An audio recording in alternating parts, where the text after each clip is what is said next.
speaker, Nicole, from Santa Barbara.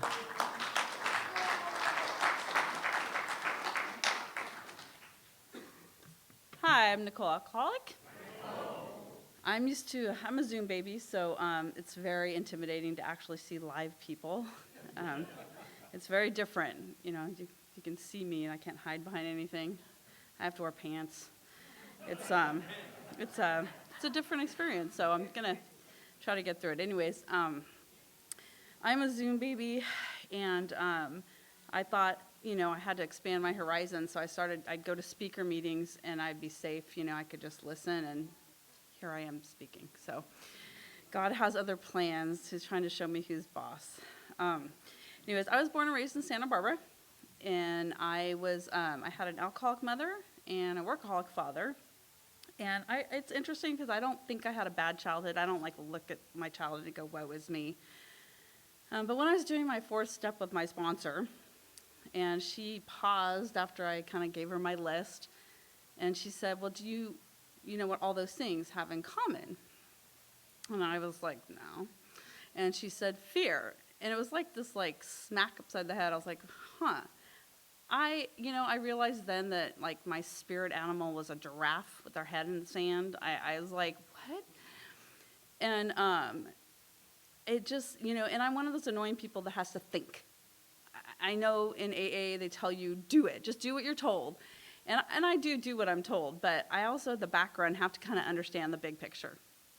And so I spent 3.5 years thinking about the big picture. But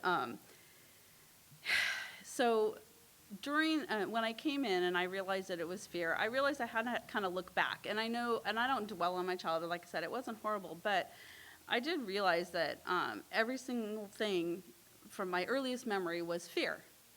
And, I had a mother who was very scary. And she was an alcoholic, and I didn't even know she was an alcoholic. I just knew she was scary. You're a child. I literally remember coming home from school, and now I understand it, thanks to this program, not being able to walk in the door and being afraid, but I had to go pee really bad, and I was 5.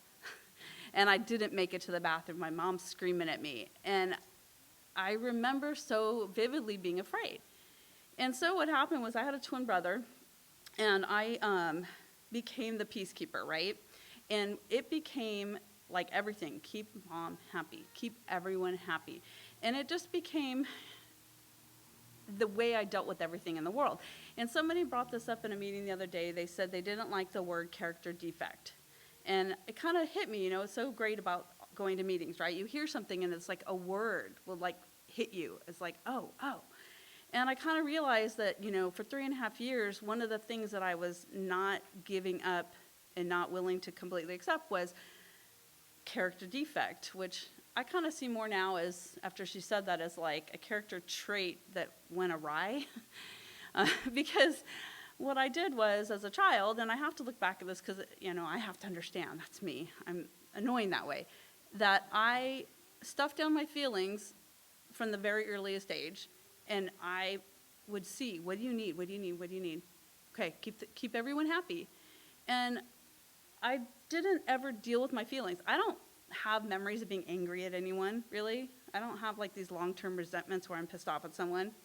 They got to be there somewhere, though, right? I feel like what I've discovered through this program is that at some point I've been stuffing everything down there, like you stuff in the trash can and you can't pull the bag out. I couldn't get the bag out for 3.5 years. Seriously, all this crap pushed down there. And for those 3.5 years, a lot of people say I was in and out.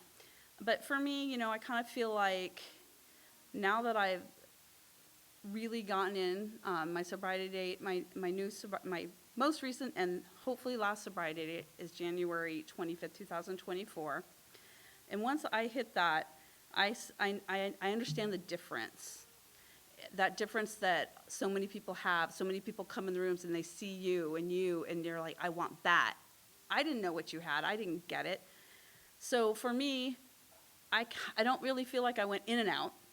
I feel like I was kind of just hovering in between sobriety and not sobriety. And I had to figure it all out. I spent 3.5 years studying it. I did my first steps. I did the steps the first time like I was trying to get an A. And because I was a good student, I know how to answer a test. Don't ask me to remember what I answered to, 2 months from now, because I already took the test. I'm done. And that was a big problem. And so for 3.5 years, I kind of fiddled around, just not really being fully. And I stopped counting. I didn't take chips. I knew I wasn't ready. And it took a really gnarly experience for me. I went through a really gnarly depression, and it was something I never experienced before. I took a medication. I had a bad reaction. Those reactions they talk about where you become suicidal, apparently they're real. They don't just say that to cover their butts. So I had that happen, and it really woke me up. And I went on a bender. My daughter had left alcohol in my house, and I just went on a bender for a weekend. And after about a week, I was just so terrified. I thought I was going to die. I literally could not put my shoes on. It was like I would sit there and just will myself to do it. And so that really woke me up, and I knew I couldn't drink anymore. And it was like God was trying to make me feel powerless, like I wasn't getting it. So he just had to slap me upside the head with it, and I finally got it. And it was like that. It wasn't just one moment, but it was an aha time where I suddenly... The switch was flipped. The switch was flipped, and I got the right medication. And I felt this serenity and calmness come over me. And I never experienced that in my entire life. And I kind of feel like when I look back at that, I remember being so frustrated with myself for those 3.5 years, having a conversation with myself. Are you just a toddler having a tantrum because they told you can't drink? What is wrong with you? And the thing about it is that the whole time I was doing that, I always picture this, I was holding on to the thread of the skirt of AA the whole time. But somewhere over here, I was still hanging on to the thread of control because I was in charge of everything for my family. Everyone to this day is like, oh, Nicole will take care of it. Nicole will do that. I'm so about taking care of other people. I was so ingrained in me that I don't even know who I am. And thanks to this program, I'm getting to figure it out. It's kind of a slow roll for me, but eventually I will figure it out, and I will get to know myself even better. I think somebody at a meeting said they were dating themselves for 2 months, and I was like, that's a good plan. I'm gonna date myself for go take myself to a movie. I liked that idea, but but I never let go of this thread. I never stopped coming to meetings. I never let go of this. And sometimes I'd get back in the fold of the skirt, right? And it'd be great, but I couldn't quite let go because I took care of everything. And really what initiated my drinking was an experience with my daughter where I could not control it. An outside force did some horrible things to her, and it exploded. My family imploded.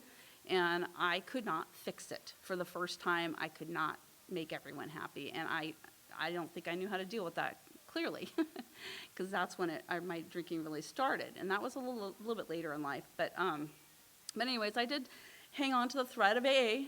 And if you're new or struggling, I suggest you just hang on to something, some piece of it. Don't let it go. Because what happened was when I finally had that really gnarly experience, and I was able to let go of that last thread of control, and I finally just gave it up.